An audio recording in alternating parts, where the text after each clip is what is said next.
पुनीत अपनी भाभी माँ के पीछे पीछे भागा जा रहा था।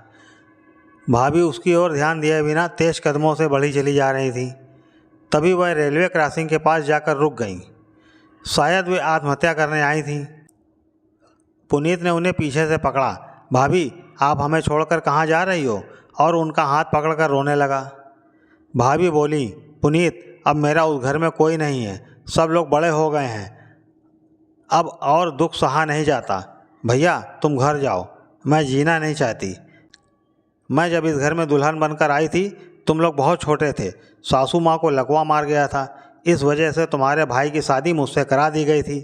वह 18 साल के थे और मैं 14 साल की। मैं बिना माँ की लड़की थी। मेरी मौसी ने मुझे पाला था। मेरी मौसी का व्यवहार मेरे साथ अच्छा नहीं था। इस वजह से मेरी शादी करके वह अपना पीछा छुड़ाना चाहती थी। जैसे ही उन्हें तुम्हारे घर की स्थिति का पता चला कि घर संभालने वाला कोई नहीं है, तुरंत देर ना करते हुए वह तुम्हारे यहाँ मेरा रिश्ता लेकर चली गई और मेरी शादी हो गई। मैंने यहाँ आकर सारी जिम्मेदारी उठाई। घर का सारा काम काज करती थी। तुम लोगों को अपने हाथों से सिले हुए कपड़े पहनाती थी। आज विजय और नंदू अपनी बीवियों के साथ मुझे बांझ कहते हैं। बेटा, हमें तो सोचने का समय ही ना मिला। हमने तो तुम लोगों को ही अपने औलादों की तरह पाला है और पालने में 15 साल गंवा दिए। तुम्हारे भाई बहुत मेहनत करते थे। वो अपनी सेहत का ध्यान भी नहीं रखते थे, जिस कारण से 10 साल ही वो हमारे साथ रहे और इस दुनिया से विदा हो गए। काश वे मुझे भी अपने साथ ले जाते तो मुझे ये दिन ना देखना पड़ता। अब तो वो लोग कहते हैं कि तुम्हारी शक्ल देख लेते हैं तो पानी नसीब नहीं होता। इतना कहकर रोने लगी। पुनीत भी रोने लगा। बोला, भाभी माँ, मैं आज इतना कमा लेता हूँ कि आपका और अपना खर्चा उठा सकूँ। चलो मेरे साथ, हम किराए का कमरा ले लेंगे। बहुत सोचने के बाद भाभी माँ बोली, बेटा, मुझे इस शहर में नहीं, दूसरे शहर में रहना है और तुम अपने ही घर में रहना। चाहो तो कुछ दिन मेरे साथ मेरे घर में रह सकते हो, लेकिन यह बात किसी को बताना नहीं। अब दोनों ने पहली गाड़ी जो काशी जा रही थी उसका टिकट लेकर बैठ गए।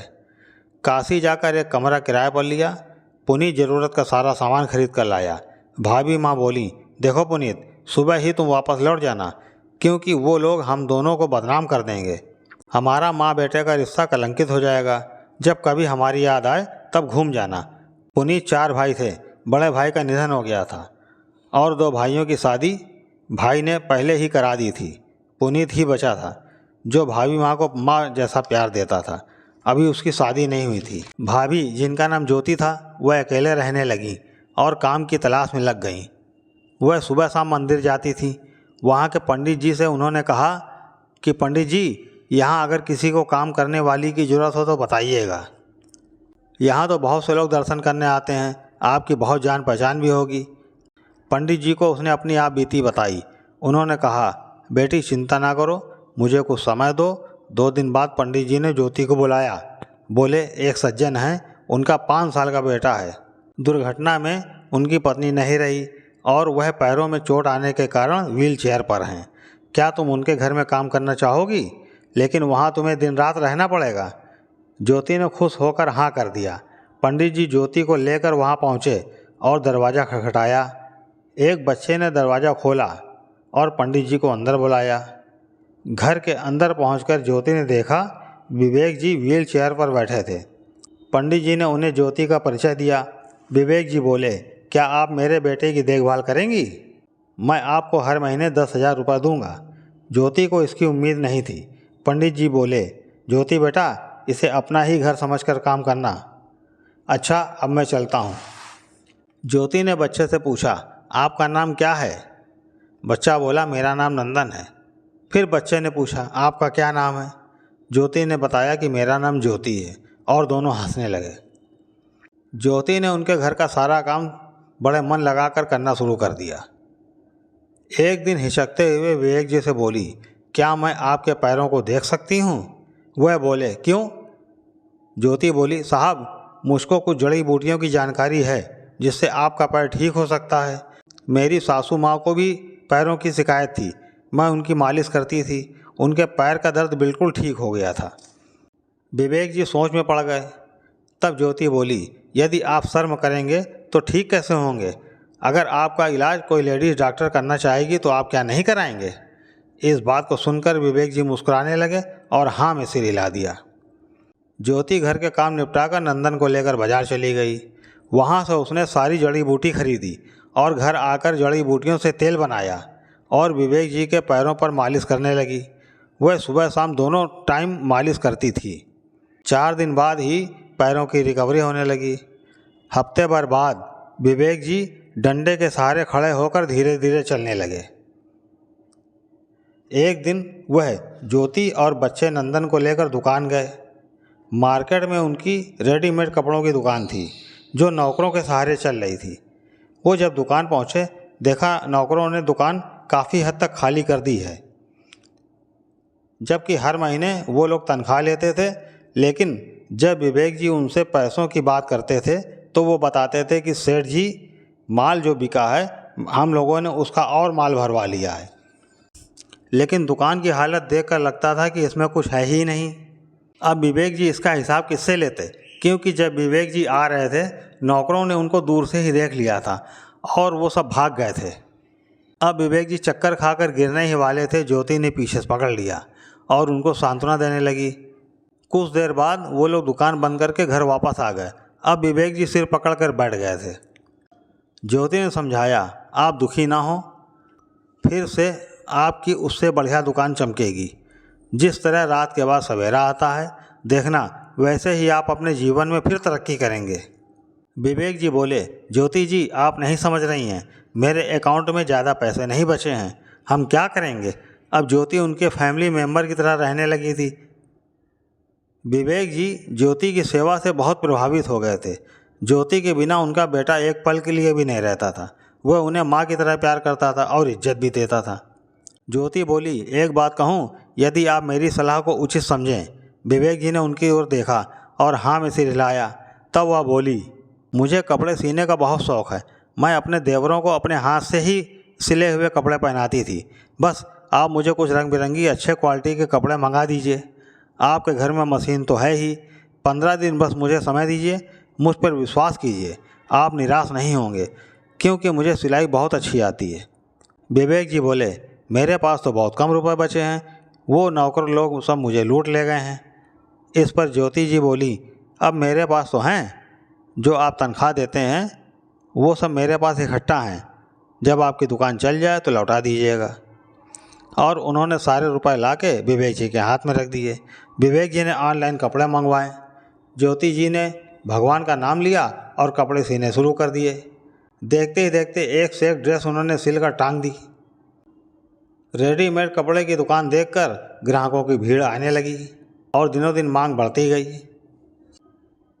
अब दुकान में एक तरफ ज्योति सिलाई मशीन लेकर बैठती थी और विवेक जी का कपड़े बेचने में मदद भी करती थी। अब विवेक जी भी पूरी तरह से ठीक हो गए। तभी एक दिन उनका देवर पुनीत उनको ढूंढता हुआ उनकी दुकान में पहुंचा। अपनी भाभी माँ को देखकर खुश हो गया, क्योंकि आज भाभी माँ के चेहरे पर चमक थी और उनका आत्मविश्वास झलक रहा था। वह उनके सिले हुए कपड़ों को देखकर देखता ही रह गया। बोला, भाभी, काश हमारे भाइयों को हीरे की पहचान होती। उसने विवेक जी की आंखों में भाभी के लिए प्यार देखा और नंदन के दिल में माँ की तरह प्यार। मौका पाकर नंदन से पूछा, बेटा तुम्हें मेरी भाभी कैसी लगती हैं? नंदन बेपरवाही से बोला, माँ लगती हैं, और क्या। मेरी माँ ने मेरे पापा को नई ज़िंदगी दी है जो शायद ही हम कर चुका पाएँ। मेरे पापा को नौकरों ने जब धोखा दिया था, माँ ने ही उन्हें सहारा दिया। आज उनकी दुकान में 6 कारीगर और रख लिए गए। ये सब काम ज्योति जी की निगरानी में ही हो रहा था।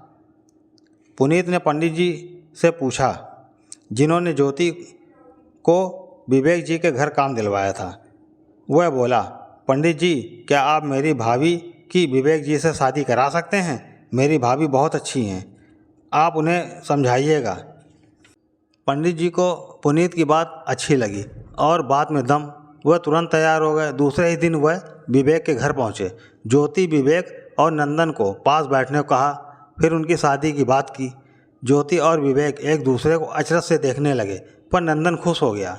पंडित जी बोले, देखो इतने दिन से तुम लोग एक साथ रह रहे हो, एक दूसरे के दुख सुख में हाथ बटा रहे हो, यह सब आस पड़ोस वाले भी जानते हैं। मैं चाहता हूँ अब इसी तरह शादी के बाद एक दूसरे के साथ जीवन गुजारो। नंदन झट से बोला, हाँ पापा, मैं भी यही चाहता। विवेक जी बोले, हम लोगों ने कभी एक दूसरे को इस नज़र से कभी देखा नहीं है। तभी पुनीत, जो दरवाजे के पीछे छुपकर ये सब बातें देख सुन रहा था, वह भी उनके सामने आ गया।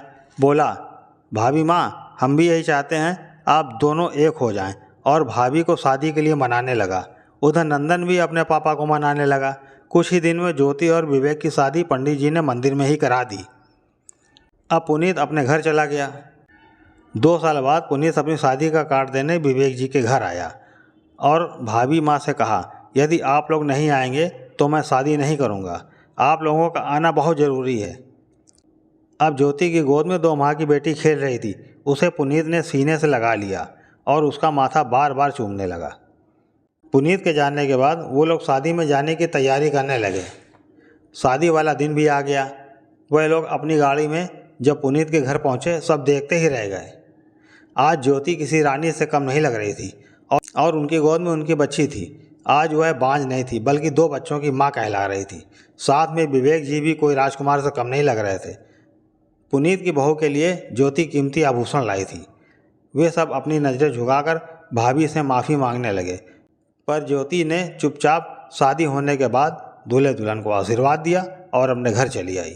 आज ज्योति जी अपने पति और बच्चों के साथ बहुत खुशी से रह रही हैं।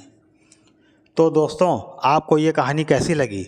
अच्छी लगी हो तो कमेंट कीजिएगा, लाइक कीजिएगा और हमारे चैनल को सब्सक्राइब करना ना भूलिएगा। धन्यवाद। मिलते हैं अगली मनोरंजक कहानी में।